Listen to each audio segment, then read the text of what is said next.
you good.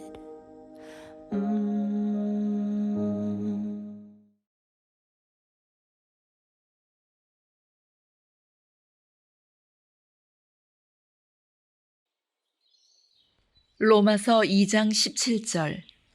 그런데 그대가 유대 사람이라고 자처한다고 합시다. 그래서 그대는 율법을 의지하며 하나님을 자랑하며 율법의 가르침을 받아서 하나님의 뜻을 알고 가장 선한 일을 분간할 줄 알며 눈먼 사람의 길잡이요 어둠 속에 있는 사람의 빛이라고 생각하며 지식과 진리가 율법의 구체화된 모습으로 들어있다고 하면서 스스로 어리석은 사람의 스승이요 어린아이의 교사로 확신한다고 합시다. 그렇다면 그대는 남은 가르치면서도 왜 자기 자신은 가르치지 않습니까? 도둑질을 하지 말라고 설교하면서도 왜 도둑질을 합니까? 간음을 하지 말라고 하면서도 왜 간음을 합니까? 우상을 미워하면서도 왜 신전의 물건을 훔칩니까? 율법을 자랑하면서도 왜 율법을 어겨서 하나님을 욕되게 합니까? 성경에 기록한 바 너희 때문에 하나님의 이름이 이방 사람들 가운데서 모독을 받는다 한 것과 같습니다. 율법을 지키면 할례를 받은 것이 유익하지만 율법을 어기면 그대가 받은 할례는 할례를 받지 않은 것으로 되어버립니다. 그러므로 할례를 받지 않은 사람이 율법의 규정을 지키면 그 사람은 할례를 받지 않았더라도 할례를 받은 것으로 여겨질 것이 아니겠습니까? 그리고 본래 할례를 받지 않았더라도 율법을 온전히 지키는 사람이 율법의 조문을 가지고 있고 할례를 받았으면서도 율법을 범하는 사람인 그대를 정죄할 것입니다. 겉모양으로 유대 사람이라고 해서 유대 사람이 아니요 겉모양으로 살갗에 할례를 받았다고 해서 할례가 아닙니다. 오히려 속사람으로 유대 사람이니가 유대 사람이며 율법의 조문을 따라서 받는 할례가 아니라 성령으로 마음에 받는 할례가 참 할례입니다. 이런 사람은 사람에게서가 아니라 하나님에게서 칭찬을 받습니다. 로마서 3장 1절. 그러면 유대 사람의 특권은 무엇이며 할례의 이로움은 무엇입니까?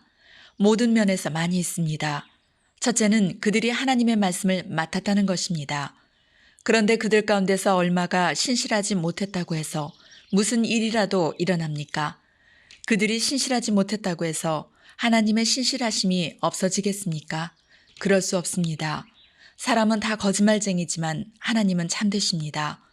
성경에 기록한 바 주님께서는 말씀하실 때에 의로우시다 인정을 받으시고 재판을 받으실 때에 주님께서 이기시려는 것입니다. 한 것과 같습니다. 그런데 우리의 불의가 하나님의 의를 드러나게 한다면 무엇이라고 말하겠습니까? 우리에게 진노를 내리시는 하나님이 불의하시다는 말입니까? 절대로 그럴 수 없습니다.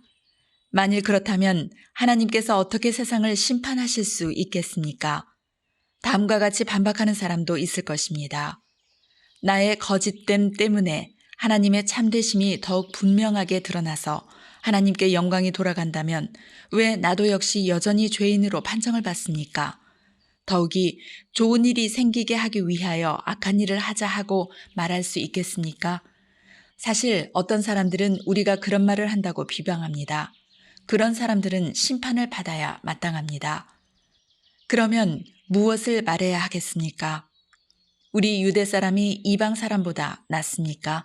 전혀 그렇지 않습니다.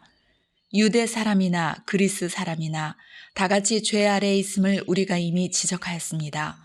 성경에 이렇게 기록되어 있습니다. 의인은 없다. 한 사람도 없다. 깨닫는 사람도 없고 하나님을 찾는 사람도 없다. 모두가 곁길로 빠져서 쓸모가 없게 되었다. 선한 일을 하는 사람은 없다. 한 사람도 없다. 그들의 목구멍은 열린 무덤이다. 혀는 사람을 속인다. 입술에는 독사의 독이 있다. 입에는 저주와 독설이 가득 찼다. 발은 피를 흘리는 일에 빠르며 그들이 가는 길에는 파멸과 비참함이 있다. 그들은 평화의 길을 알지 못한다. 그들의 눈에는 하나님을 두려워하는 빛이 없다. 율법에 있는 모든 말씀이 율법 아래 사는 사람에게 말한 것임을 우리는 압니다. 그것은 모든 입을 막고 온 세상을 하나님 앞에서 유죄로 드러내려는 것입니다. 그러므로 율법의 행위로는 하나님 앞에서 의롭다고 인정받을 사람이 아무도 없습니다. 율법으로는 죄를 인식할 뿐입니다.